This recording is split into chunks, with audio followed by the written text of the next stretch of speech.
Pun langsung mawon kita masuk surat Al-Baqarah ayat 228. Masyru'iyatut tolaqi fil islami, di syariataken tolak di dalam Islam.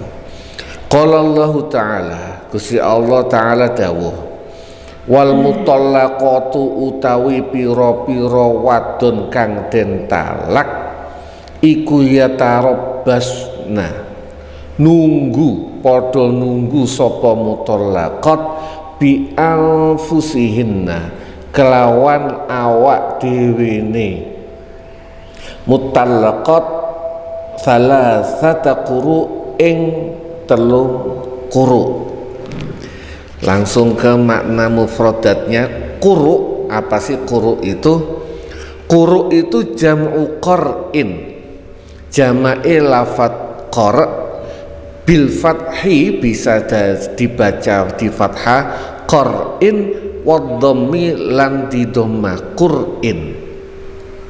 Wa yutlaqu lan den ucapaken apa quru fi kalamil arabi ing dalem ucapane wong Arab alal haidhi ing atase makna haid wa ala tuhri lan ing atase makna suci.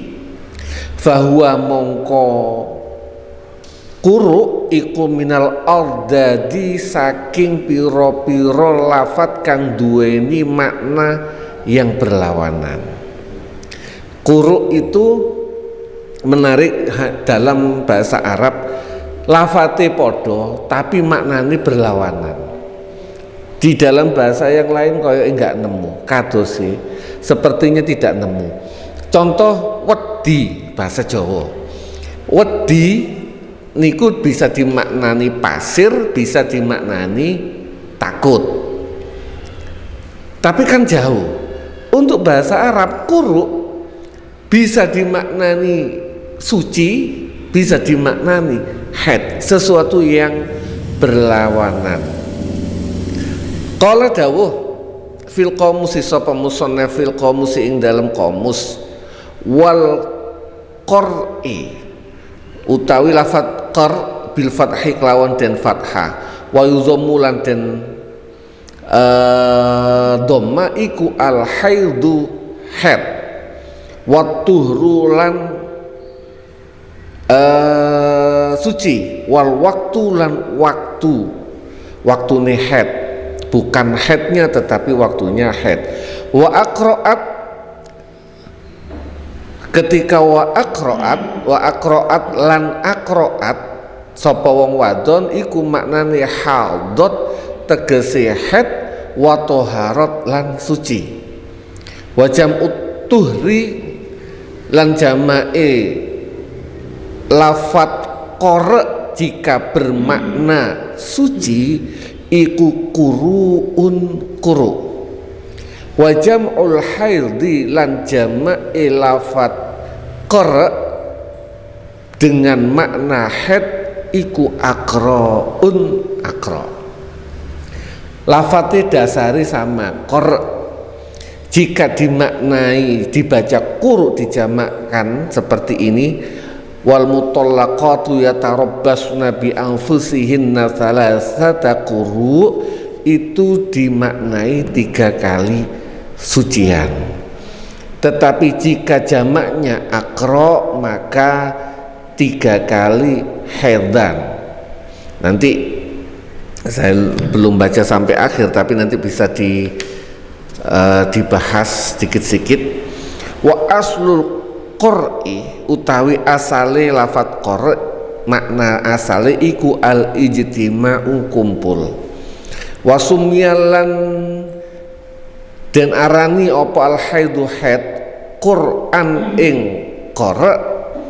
Kenapa lijtima'id dami krono kumpuli getih fir rahimi ing dalam rahim. Asal katanya qara itu kumpul. Nah, untuk haid kok diarani qara? Karena kumpuli getih dan rahim, maka disebut qara. Qala dawu sapa al-Akhfas, Imam Akhfas, aqra'at sapa almar'atu bimakna iza sora tatkalane dadi sapa almar'ah iku sahibatu haidin kang duweni haid. Fa iza hadat mengko tatkalane haid sapa wong wadon qalat dawuh sapa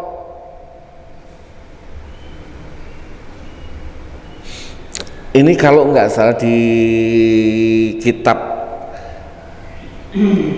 Rawa'iul Bayannya itu kultu ngucap sapa ingsun, maknane Imam Akhfas qaraat tatkalane haid dimaknai qaraat berarti haid. Wa min maji'il qur'i lan saking tekane quru' bimaknal haidhi kelawan makna haid iku qauluhu sallallahu alaihi wasallam dawuh Sayyidina Muhammad Kanjeng Nabi Muhammad sallallahu alaihi wasallam li Fatimah binti Abi Hubash maring Fatimah binti Abi Hubash, ada shinnya, da'i tinggalno sapa sira wong wadon Fatimah as-sholata ing salat ayyama aqra'ika ing din pira-pira dinane haid ira ay ayyami haidika tegese pira-pira dinane haid sira. Pun kembali kepada ayat lagi. Islam itu wonten syariate talak. Kalau dalam agama yang lain saya lupa, antara kalau nggak salah Katolik itu nggak boleh, itu nggak diperbolehkan, itu tidak diperbolehkan talak. Jadi kalau mboten lepat, jika sudah menikah itu tidak ada yang namanya talak. Perceraian itu tidak boleh. Iya, tidak ada. Nikah itu selamanya. Islam boleh melaksanakan cerai, tetapi dawuhe Kanjeng Nabi abghadul halal indallahi at-talaq. Barang yang paling Al-Qur'an nggak usah. Barang yang paling halal menurut Gusti Allah tapi paling dibenci itu talak. Artinya boleh, cuma paling dibenci. Dalam sebuah riwayat saya lupa itu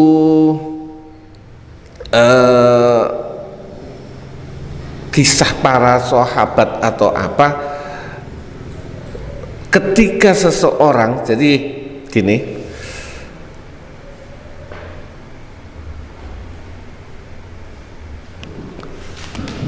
dalam nikah itu kan Allah bangga. Ayati wa min ayatihi an khalaqalakum min anfusikum azwaja. Dan termasuk salah satu tanda kebesaran Gusti Allah ketika Allah menciptakan kalian berpasang-pasangan. Sesuatu yang dahsyat. Atau subhanalladzi khalaqal azwaja. Maha suci Allah yang menciptakan segala sesuatu itu berpasangan. Jadi pernikahan itu nek menurut orang, muga-muga gak jadi guyonan, itu yang menyaksikan itu bukan hanya yang hadir waktu akad, tetapi semesta alam itu menyaksikan pernikahan itu. Gak oleh gawe gawen-gawen. Maka begitu terjadi talak, dalam sebuah riwayat saya lupa, arsy itu goncang, langit itu goncang. Ono wong terjadi talak, itu langit goncang. Kenapa? Ketika ngikate iku Gusti Allah iku bangga. Maka ketika terjadi perceraian, ngapunten bahasa, Gusti Allah kecewa. Abghadul halal indallahi at-talaq. Tapi itu bisa terjadi jika boleh. Tak benci tapi itu boleh. Artinya munggo makruh itu makruh tahrim. Orang nek iso wong Islam sing temenan, sing iman temenan, ojo sampai ngelaksanakno talak. Tapi jika itu terjadi talak beneran, itu karena proses yang panjang. Nek dari sudut perempuan kemarin kita dibahas masalah ilak. Ketika ada seorang suami ngenggurno bojone, apalagi disumpah, sumpah aku gak tak kumpuli bojoku, tak nggurno selama 4 bulan misalnya, maka sang perempuan boleh mengajukan gugatan cerai, dan itu dalam sumpah ilak maupun dalam KUA kita. Dalam laki-laki, seorang suami ketika mau menjatuhkan talak itu nggak boleh karena marah, tetapi harus melalui proses. Pertama, ketika sing wadon itu nusus, artinya nggak mau taat sama suaminya, maka biasanya pertama dipisah ranjang. Setelah pisah ranjang kok masih gak peka, maka ada yang namanya, kalau di pengadilan kita bagus sebenarnya ada gugatan cerai. Sebelum cerai itu antara keluarga laki-laki ambek keluarga perempuan itu ada yang namanya mediasi dulu. Al-Quran ngajari begitu. Oke, mediasi ternyata gak iso ditemukan, maka baru ada yang namanya cerai. Cerai itu sebuah peristiwa yang jalan terakhir dikandani, gak iso pisah ranjang, gak iso, berarti kan dari sang suami komunikasi sama istri ini nggak nyambung, maka harus menggunakan mediasi. Keluargaku ambek keluarga nih sing wedok kudu ngomong. Kenapa? Karena dua personal sudah gak nyambung. Baru dua saudara kadang-kadang ngapunten, ada urusan-urusan itu gak wani ngomong langsung, perlu lewat orang lain. Gak iso, baru terjadi talak. Kepepet, talak itu nggak boleh karena marah, karena nggak suka langsung tak jatuhkan talak, tidak, harus melalui proses. Islam itu begitu. Baru nek wis talak temenan, al wal mutallaqatu, orang-orang yang ditalak itu nunggu ya tarobbas nabi anfusihinna salasata quru, nunggu selama 3 quru. Mazhab Syafi'i sama mazhab Maliki, quru itu dimaknai suci. Artinya kalau orang itu suci, sedang nalaknya dalam keadaan suci, sudah dihitung 1. Mari ngono haid suci maneh dihitung 2, 3 quru. Mari ngono haid suci maneh sudah 3 quru. Begitu masuk suci ketiga, maka idahnya habis. Masuk haid yang ketiga, idahnya habis. Itu mazhab Syafi'i. Kalau mazhab Hanafi dan mazhab Hambali beda. Quru dimaknai haid. Artinya ketika orang tersebut suci, cerainya dalam keadaan suci, nunggu haid. Begitu haid suci baru dihitung quru 1. Dia habis masa iddahnya itu ketika masuk suci yang ketiga. Maka dalam hitung-hitungan menurut mazhab Syafi'i, salah satu quru minimal itu 32 hari. 32 hari itu sudah selesai masa iddah. Kita kan kadang-kadang ngitungnya itu sampai 3 bulan 4 bulan, tidak. Salah satu quru itu mazhab Syafi'i bisa 32 hari. Kok iso? Karena cerainya itu terakhir masa suci. Mene mari engko bengi haid saiki dicerai sudah 1 quru.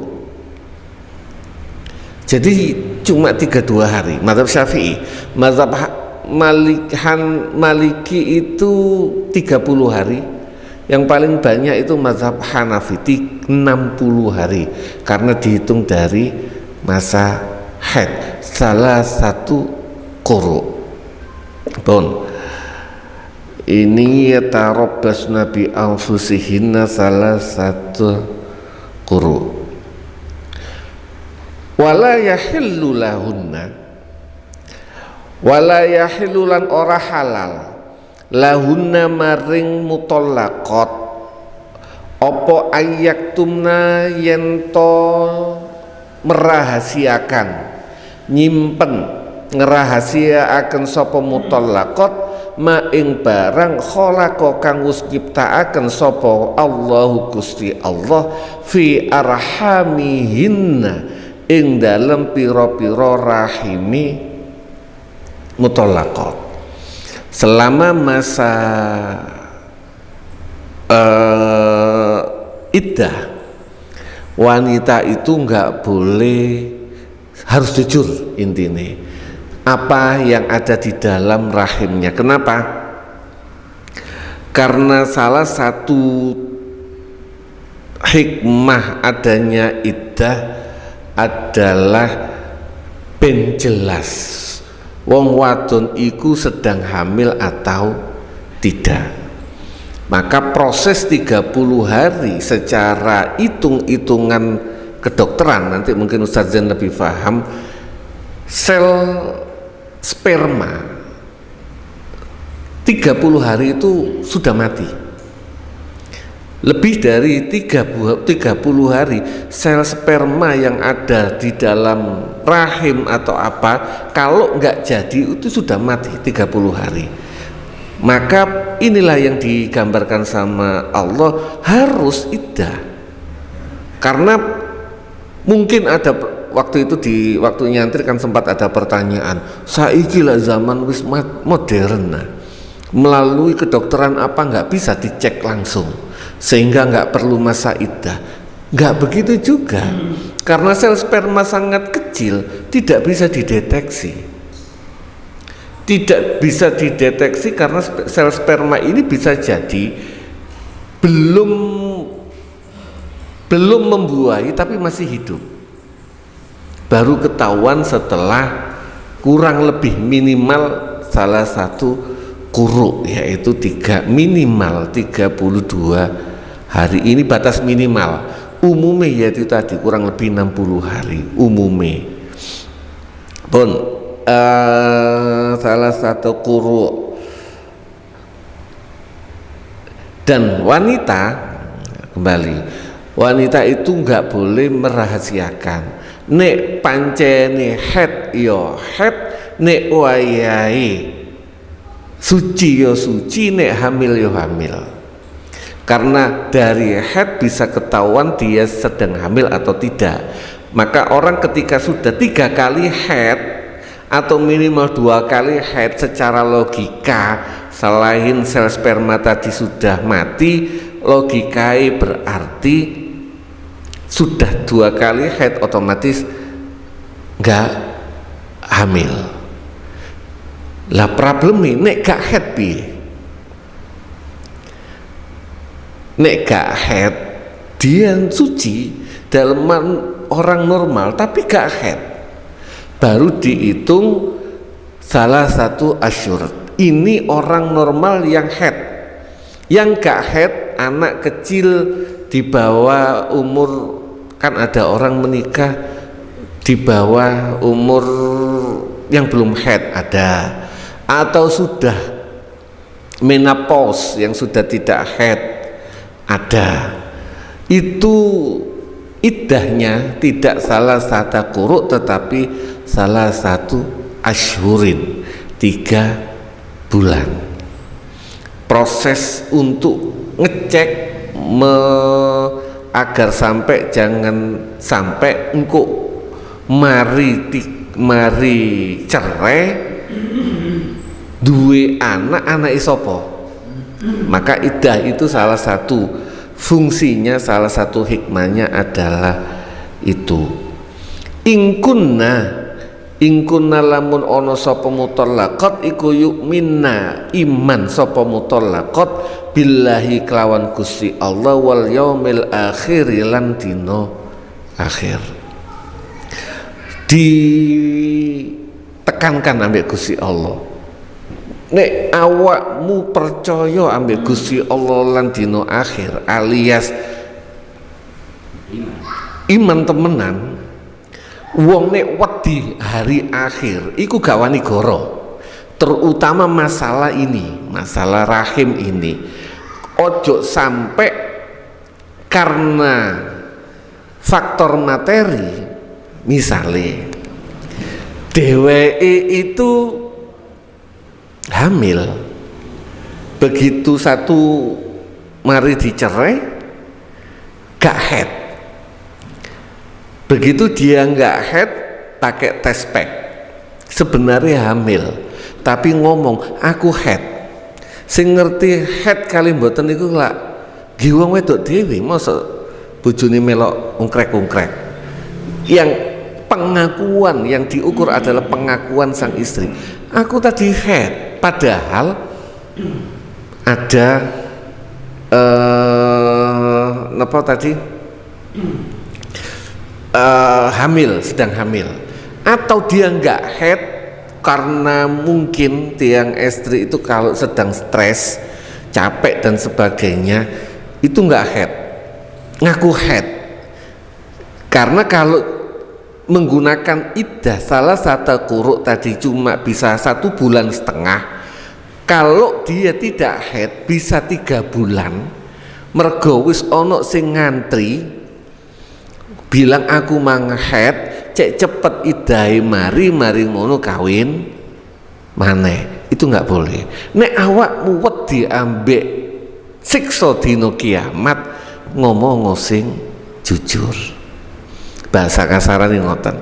Atau kalau di sini nggak terlalu dianu, atau di orang Arab, orang yang sudah dicerai dalam masa iddah itu suami masih berkewajiban memberikan nafkah dohir mboten batine, tetap wajib memberikan makan, wajib memberikan tempat tinggal, wajib memberikan pakaian. Nah, mriki niku lak umume ya wis cerai wis duduk bojoku ya urusane wong tuamu. Tidak. Islam sebenarnya masih mewajibkan suami untuk menafkahi istrinya walaupun sudah dicerai ketika masih dalam masa iddah. Kadang mergo dheweke wedi wis dicerai gak ono penghasilan, dia bohong agar masih mendapatkan nafkah dari suaminya. Itu bisa saja terjadi sehingga dia bohong. Nek awakmu wedi ambek siksa, wedi ambek Gusti Allah, ngomong sing jujur. In kunna yu'minna billahi wal yaumil akhir wa bu'ulatuhunna utawi pira-pira bojone mutallaqat iku ahakku luweh berhak diraddihinna kelawan balik, kelawan ngerujuk mutallaqat fi zalika ing dalem mengkono tolak suaminya habis cerai talak 1, maka suaminya itu lebih berhak. Misale suaminya pingin balik, sing wedok mboten pingin balik, sing wedok wis kadung tersakiti nggak mau, suami nejik cinta pingin balik, maka jika itu ditimbang Menurut pengadilan agama sing sesuai dengan konteks ayat ini, sing menang sing lanang. Jika itu terjadi, in aradu lamun ngarepaken sapa rijal bu'ulatuhunna islahan ing perkara kang apik, ya ta. In aradu islahan ing perkara kang apik, memperbaiki. In aradu sulah itu makna asalnya in aradu lamun ngarepaken sapa bu'ulatuna islahan ing memperbaiki. Jadi pihak pengadilan agama nek sing lanang jauh rujuk mergo cinta, sing wedok njaluk tetep gak gelem, ditimbang nek sing lanang iku kepingin balik mergo bener-bener ingin memperbaiki hubungan, maka dimenangno sing lanang. Tapi lah nek mergo balik iku mang tujuane pingin mempermainkan, gantung mergo loro ati tak gantung kon, tak kawin maneh, lu tak rujuk maneh, kok cerai maneh, cek gak dipek wong lanang liya, maka sing dimenangno sing wedok. In aradu ada syaratnya. In aradu lamun ngarepaken sapa bu'ulatuna islahan ing memperbaiki utawa ing perkara kang apik. Walahunna lan iku keduwe mutallaqat. Tadi ayat ada bu'ulatuhunna mufradatnya. Wa bu'ulatuhunna utawi makna bu'ulatuhunna iku azwajuhunna, pira-pira bojone mutallaqat. Jam'u ba'lin, bu'ulatuhun iku jam'u ba'lin, jama'i lafadz ba'al bimakna az-zauju dengan makna az-zauju bojo. Qala dawuh sapa Allah Gusti Allah Ta'ala, makna ba'al sebagai bojo iku tertuang dalam surat Hud ayat 72, wa haza utawi iki iku ba'li bojoku, ya. Wa haza utawi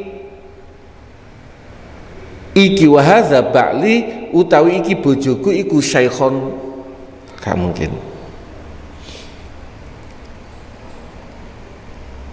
Wa haza ba'li syaikhon, wa haza utawi iki iku ba'li bojoku, syaikhon wis tuwek. Status i'rabnya kok belum nemu.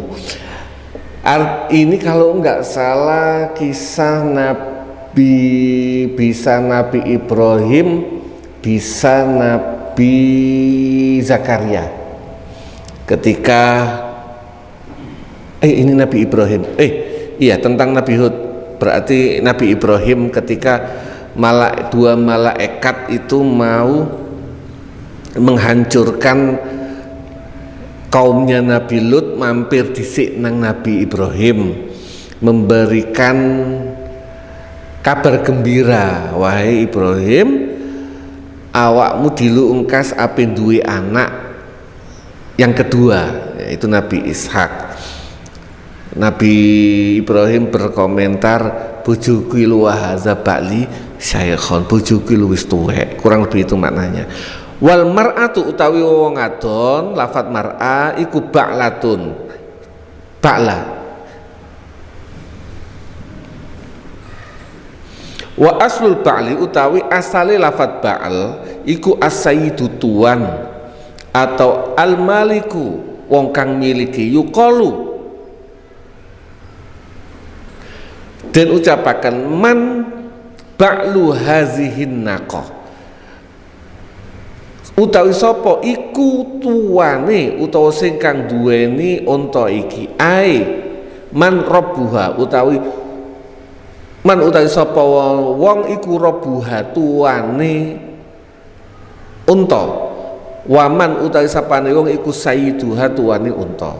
Wal makna utawi maknane azwajul mutallaqati utawi pira-pira bojone wong kang den talak iku ahaqu luwe berhak biraj'itihinna kelawan ngerujuk mutallaqat fi muddati tarabusi ing dalem mongsone ngenteni bil idati kelawan iddah. Ini saya ingat banget Abanas itu ketika membaca ayat ini, menerangkan ini, itu bercerita, ini berdasarkan pengalaman Kiai Nasrullah itu kan pernah jadi hakim pengadilan agama. Ada kasus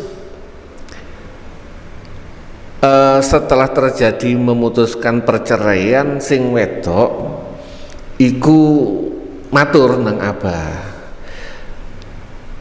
ini gimana Pak Hakim agar suami saya itu tidak balik lagi ke saya. Kata Abanas, yaiku bojomu goblok ae. Wong bojo ayu koyok ngene gak cepet-cepet dirujuk iku salah. Kok aku dadi bojomu ya langsung cepet tak rujuk. Artinya jika misalnya habis diputuskan perceraian, sing lanang pingin langsung rujuk, hakim harus memenangkan sing lanang jika tujuannya untuk kebaikan. Saya ingat ini Abab ketika menjelaskan tentang ini menceritakan kasus yang terjadi.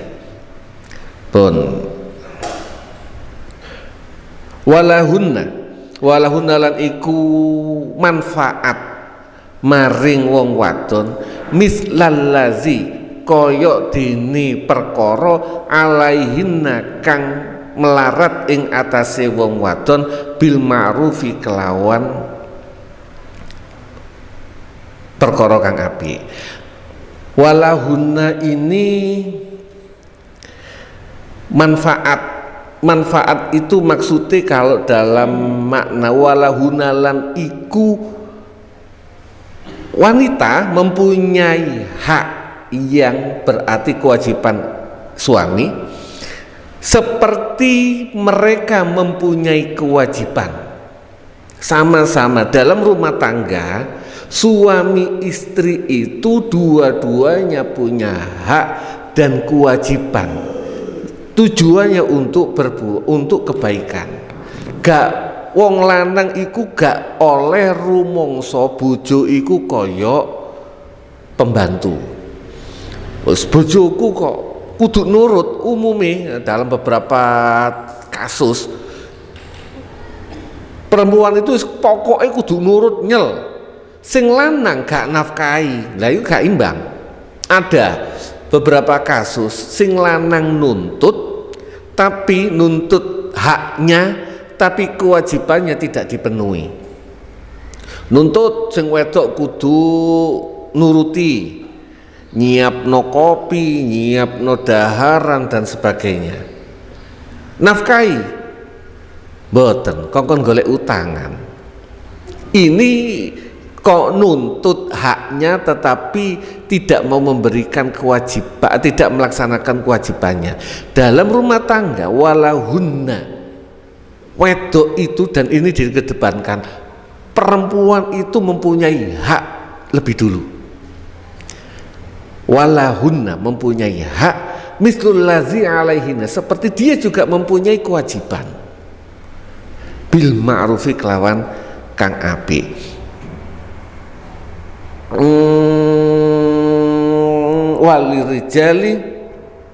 Walirijali lan iku kedue wong lanang, pira-pira wong lanang alaihinna ing atase ngungguli ing atase pira-pira wong wadon darajatun utawi derajat. Laki-laki itu dibandingkan perempuan, para suami dibandingkan istri itu mempunyai derajat yang lebih tinggi. Dalam hal apa? Dalam hal sebagai imam.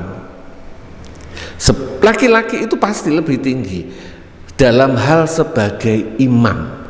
Hak dan kewajibannya podo.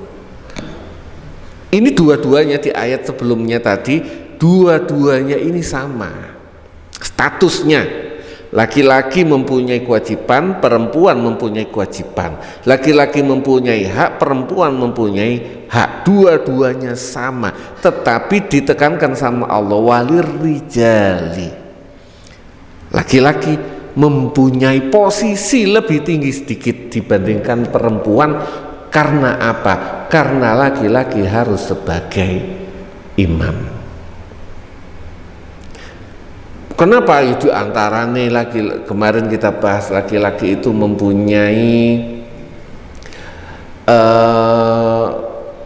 emosi yang lebih stabil dibandingkan perempuan. Nek wong ketika ada kasus gupo, ono kebakaran atau apa, laki-laki itu lebih objektif, gak gupo dhisik. Nek wong wadon langsung emosinya dhisik.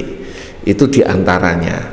Maka dalam rumah tangga kemarin dibahas, walaupun yang perempuan, yang istri penghasilannya lebih tinggi, tetap imam adalah laki-laki.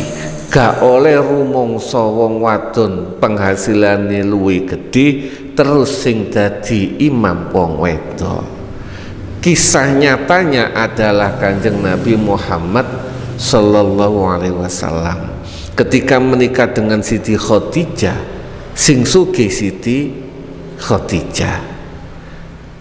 Posisi Siti Khadijah waktu itu sebagai business woman, ekspor impor, kekayaannya sangat besar, tetap imami kudu Kanjeng Nabi.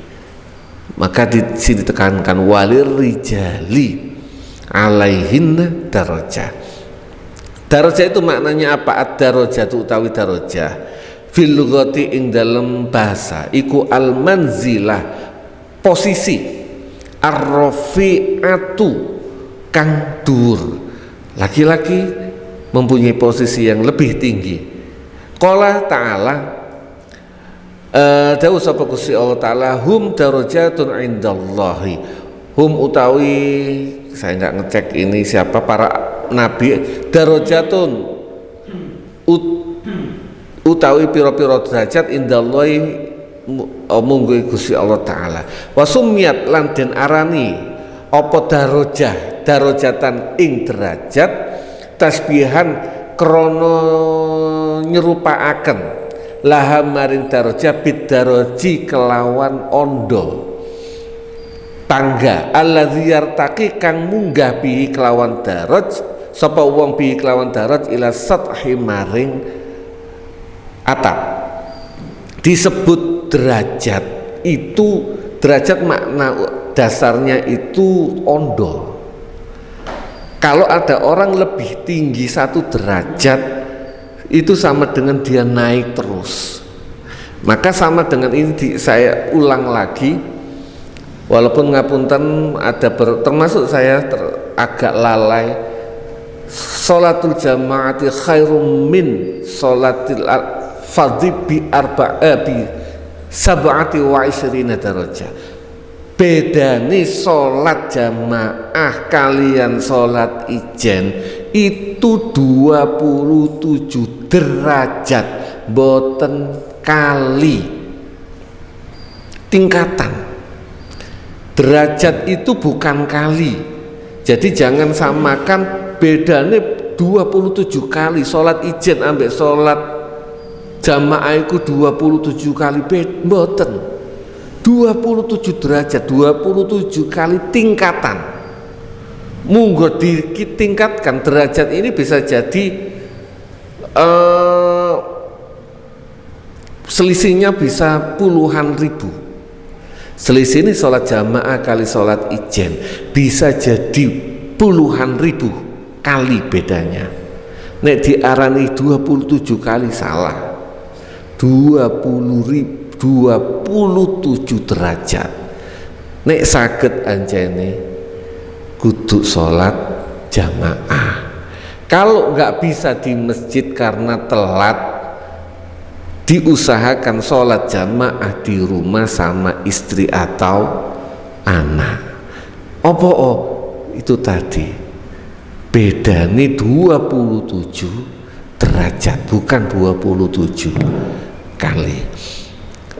Pun wallahu utawi Gusti Allah iku azizun moho mulya utawa moho kuat, hakimun tur bijaksana.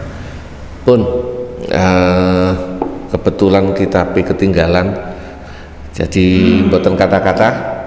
Tak mbok menawi wonten pertanyaan silakan. Ya. Apakah perempuan yang meninggal suaminya meninggal atau sedangkan tak pernah dilakukan sama sekali, apakah perempuan itu masih terkena kafirah? Itu tanpa iddah.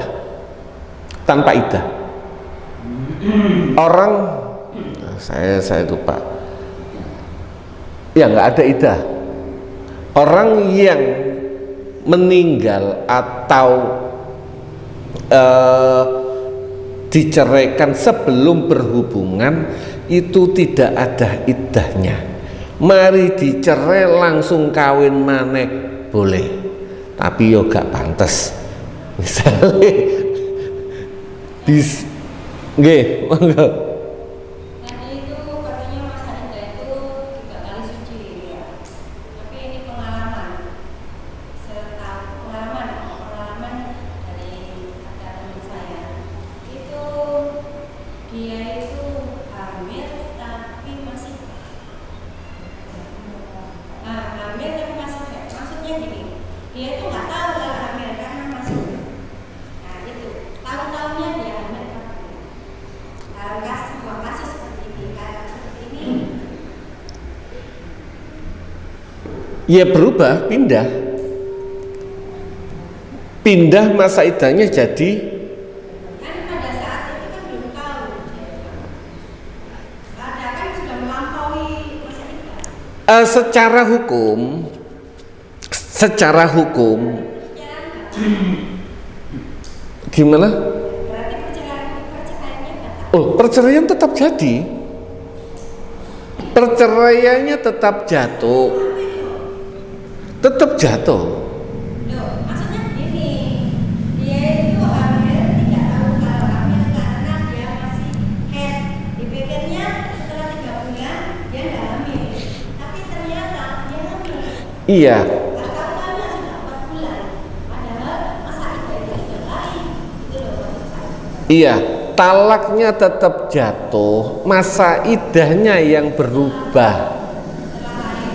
Iya, masa iddahnya yang berubah. Atau misale kalau kasus tertentu, ini kasus cepet-cepetan masalah sing mari cerai iku ayu, sing ngantri akeh. Salah satu kurang lebih 1,5 bulan masih hamil, 2 kali head. Begitu sudah benar-benar 2 kali head, berarti kan sudah langsung boleh nikah. Tembak langsung, begitu selesai dia masuk head ketiga, mazhab Syafi'i langsung akad nikah. Begitu akad nikah, baru konangan hamil. Dan itu bisa saja terjadi. Baru konangan hamil, wis kadung nikah, nek durung nikah maneh aman, gampang. Iki sudah terlanjur nikah lagi. Ya sah. Pernikahan kedua ini sah. Cuma otomatis kan langsung ketahuan bahwasanya iki anake secara biologis secara anake sing lama. Secara biologis. Kalau secara hukum itu anake yang kedua. Jadi nikah itu anak itu berdasarkan status martial, bukan berdasarkan biologis. Ini dulu sempat lagi ngetop bahas masalah. Tapi nikah pada saat wanita hamil kan tidak Sah. Sah. Sah enggak? Sah. Ini sempatlah saya dulu pernah diomongi bahwasanya nek wong nikah ketika hamil iku nikahi gak sah terus kudu dinikah maneh. Ternyata kitabnya saya cek di kitabnya sah. Dan sing nikahi anak sing nikahi itu yang menghamili udah walinya nikahnya sah, walinya langsung ya jelas sah, boleh jadi wali, boleh jadi wali. Sing rodok rancu saya agak lupa itu ketika sing nikahi duduk sing metengi, karena untuk nutupi aib itu bisa saja terjadi waline. Nah itu sing rodok ibu, siapa yang jadi walinya, tetapi nikahnya sah, tidak harus diperbarui lagi, tidak. Kalaupun mau memperbarui tajdid aja, tidak perlu diulang. Nek diulang berarti nikahnya gak sah. Ini sah, mazhab Syafi'i sah. Kayak tadi kasus yang pernah terjadi, misalnya saya contoh kasus bayi tabung. Ada si ADE ini karena sel telurnya nggak bisa dibuai di luar atau dia sel telur adiknya ditaruh di perut kakaknya, karena sing bisa hamil kakaknya. Anake sapa? Ya anake kakake, walaupun status indung telurnya punya adike. Anaknya siapa? Anaknya yang hamil. Islam itu status martialnya yang penting. Walaupun darah dagingnya, indung telur dan spermanya anaknya orang lain. Status hukum dalam Islam adalah sopo sing ngandung, dan ketika itu terjadi pernikahan, statusnya dalam pernikahan itu. Ngoten. Pun, monggo. Rada abot bahas masalah gini iki. Ayo.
Yang jadi wali adalah yang suami sah. Yang jadi walinya itu adalah tadi, yang jadi wali secara hukum adalah status martialnya. Walaupun mungkin berdasarkan DNA dan sebagainya, itu si A tetap yang jadi wali. Orang tuanya adalah wali yang sedang menikah. Malah yang ada yang menarik itu, saya lupa dibahas nggak di dalam kitab ini. Ada orang sekian tahun nggak hamil, menikah. Contoh, orang nikah setahun nggak ketemu, habis menikah mari terjadi hubungan setahun nggak ketemu. Begitu setelah setahun bojone balik, durung balik meteng, akal-akalan kan nggak mungkin, pasti itu buahnya orang lain. Tapi dalam status hukum Islam itu tetap anake bojone yang sah. Dan menggunakan logika apapun itu bisa jadi dong. dia pembuahannya bisa sampai 4 bulan karena hamil itu masa hamil maksimal 4 bulan. 4 bulan, 4 tahun. Bisa jadi sekarang hubungan hamilnya itu setelah 1 tahun, atau dia sudah terbuai tapi pelan nggak ketahuan, setahun kait lumayan gede. Ada, saya lupa Imam Syafi'i benar apa enggak cerita itu 4 tahun. Imam Syafi'i itu 4 tahun, benar atau tidak secara anunya saya nggak tahu. Ada salah seorang teman santri itu 2 tahun. Dulu yang santri Saidiyah lama itu tahu, yang namanya Gus Nakib katanya 2 tahun di dalam kandungan. Ada seperti itu. Pun ini belajar alon nggih, monggo.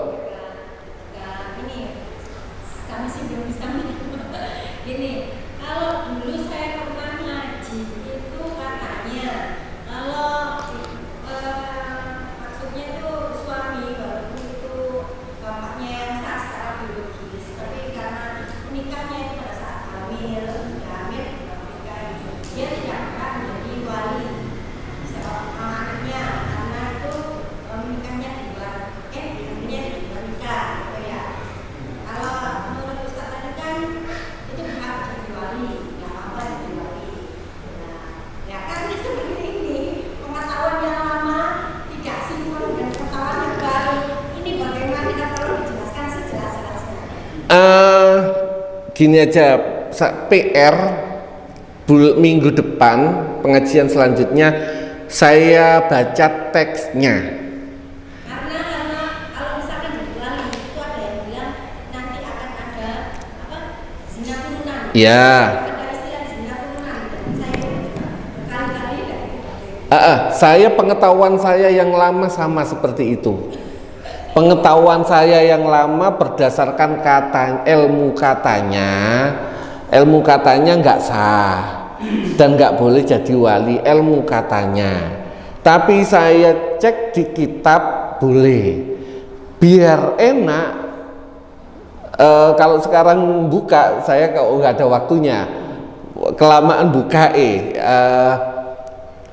Pengajian selanjutnya insya Allah diingatkan kita baca teksnya, akan lebih enak daripada lebih konkret teksnya aja kita bahas, karena sama pengetahuan saya yang lama kata guru saya tapi masih katanya tidak tahu teksnya nggak sah katanya. Terakhir saya cek sah. Besok insya Allah kita baca teksnya lebih akurat.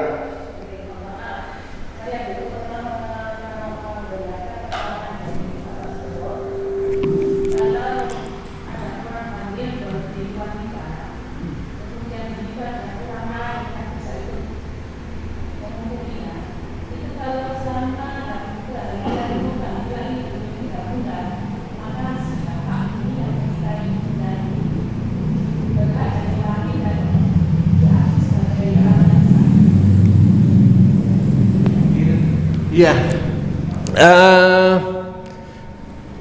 saya lupa, tapi insya Allah masih bisa jadi wali. Tapi mawon PR mawon dibahas di teksnya. Insya Allah kita baca teksnya, kitabnya langsung, biar boten ilmu kira-kira, boten ilmu katanya.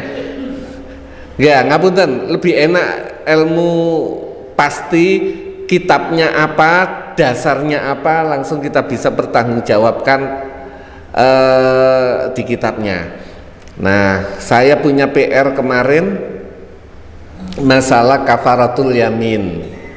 Ini PR. Wa kafaratul yamin ini dalam kitab Kifayatul Akhyar. Kafaratul yamin, wa kafaratul yamini utawi kafarate sumpah. Huwa Huwa iku mukhayyarun, huwa sing wong kang sumpah iku mukhayyarun den kongkon milih fiha ing dalam kafarat baina salasat ta asya'a ing dalam antarane telung suci-suci itqu raqabatin memerdekakan budak au it'amu asyarata masakina utawa memberikan makan 10 orang miskin kullu miskinin utawi saben-saben wong miskin muddan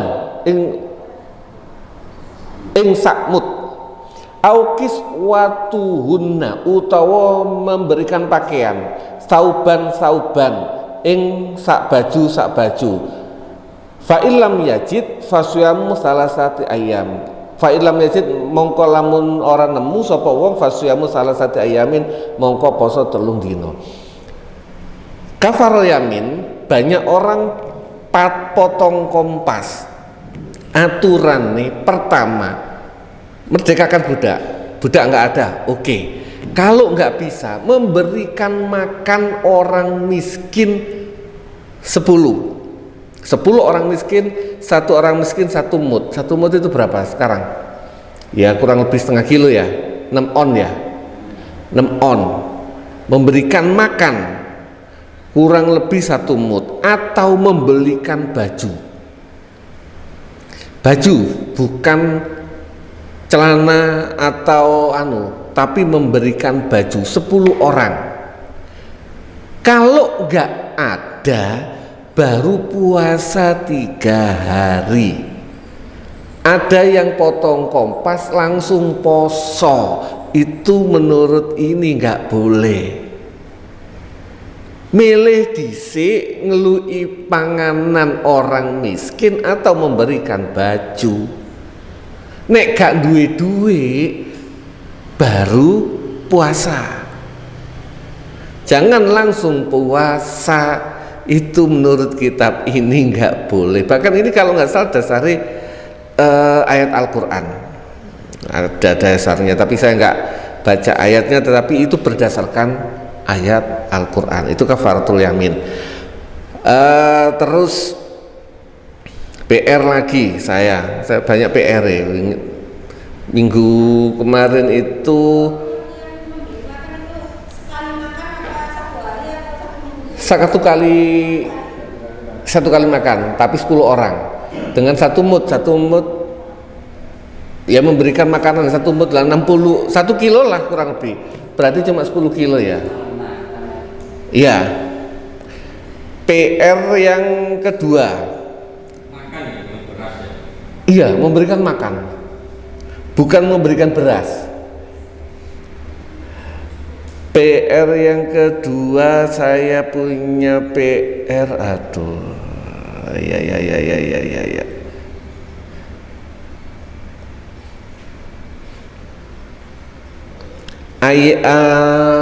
Halaman terakhir kemarin, izalam yarji az-zauju, ini ternyata ada di dalam kitab Rawai'ul Bazan. Kalimat sebelumnya, sebelum Irsyadul Ayat itu dari kitab Tafsir Al-Baghawi, yang 5 itu dari Rawai'ul Bayan. Langsung saya baca, yang kemarin rada bingungi. Yang kelima, iza lam yarji', tatkalane ora balik sapa az-zauju bojo an yamini saking sumpahi zaud fi muddati arba'ati syuhurin ing dalem mongso 4 wulan. Ternyata teksnya sama, tatluku utawa tutlaku alaihi,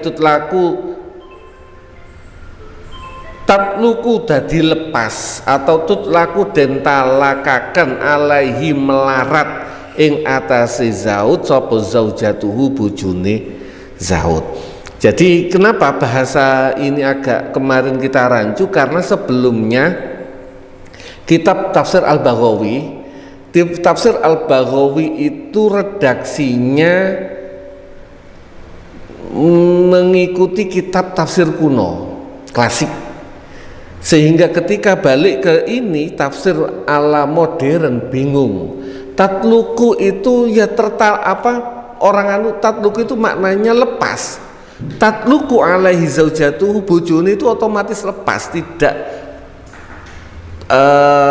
jadi langsung bahasanya simpel. Kalau bahasa Rawaiul Bayan, tatluku, kalau tatluku jadi lepas, alaihi ing atasi zaud sapa zaujatuhu, bojone zaud. Jadi jika tidak kembali, ini bahas masalah sumpah ilah, habis sumpah 4 bulan tidak kembali, menurut kitab Rawaiul Bayan berdasarkan mazhab Hanafi, maka otomatis cerai. Notan pun nanti dikomentari sama Ustadz Zen. Saking kula akhiri, wabillahi taufiq wal ridho wal inayah. Wassalamualaikum warahmatullahi wabarakatuh.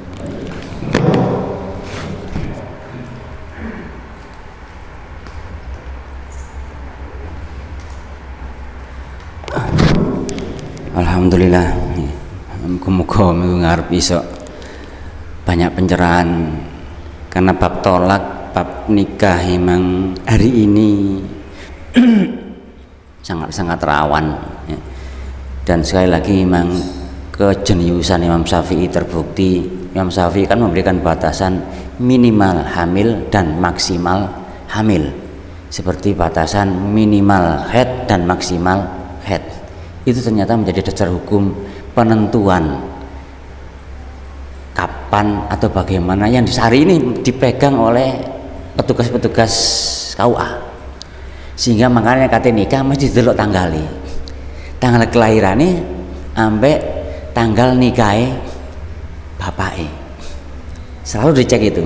Kalau anak pertama mereka selalu minta aktemu akte. Begitu akte selesai, surat nikah bapak nanti, sehingga dia ngambil keputusan di sana. Nggak usah rame-rame wis ngono lho, nggak usah rame-rame. Nah nanti bisa ada jawaban lebih jelas di kitabnya tentang tindakan-tindakan diambil oleh para petugas KUA itu nanti ya, insyaallah. Dan terutama lagi yang lebih banyak lagi, akeh sing gak kanti ngono lho, mari cerai gak kanti langsung dirabekno anake sing wedok mang. Iki apa iki, bagaimana? Insyaallah akan dibanyak, dan masalah itu sangat banyak di kalangan kita, sangat banyak, dan makin hari makin tidak ada yang memperhatikan. Gak ono sing juga batasan mulai iddah iki meneh kapan, pikirane juga mulai iddah iki meneh kapan, mulai metune surat. Nah iki apa ta mulai ditolak, karena saya ditolak suratnya metu rong wulan maneh, karena ada proses di pengadilan, ngantri dan sebagainya. Karena pengadilan agama kita satu hari sidangnya iso sampai 100 kali lebih, berpirang menit pisan ngono lho.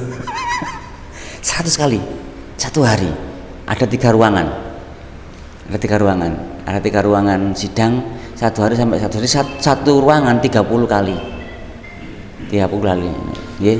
Bon niki bengok-bengok yang rupanya ada traktoran niki, muga-muga paringi manfaat kali Allah dan bisa istiqomah untuk mencari ilmu. Al-Fatihah.